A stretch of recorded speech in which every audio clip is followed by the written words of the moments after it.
చూసి ఈరోజు దేవుడు ఆశపడేది ఒకటే, దేవుడు మనల్ని ప్రేమిస్తున్నాడు కాబట్టి మనల్ని గద్దిస్తున్నాడు, మన జీవితాలను సరిదిద్దుకోవాలని. ఈరోజు మనం పరీక్షించుకోవాలి, నిలువెచ్చని స్థితిలో మన జీవితం ఉందా? పేరుకు క్రైస్తవులు అంటున్నామేమో, శక్తి లేని జీవితమా? మనల్ని మనం మోసపరుచుకునే జీవితమా? ఈరోజు దేవుని వాక్యం వింటున్న మీరు ఈ 7 పత్రికలు ధ్యానించామండి. 7 పత్రికల్లో 7 రీతిలుగా దేవుడు మాట్లాడుతూ వచ్చాడు.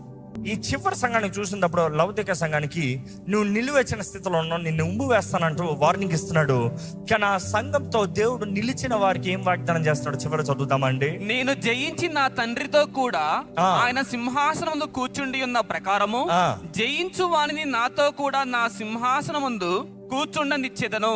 నేను ఎట్లయితే తండ్రితో కూర్చున్నానో, యేసుప్రభు ఎక్కడ ఉన్నాడండి? తండ్రి కుడి పార్శ్వన కూర్చుని ఉన్నాడు.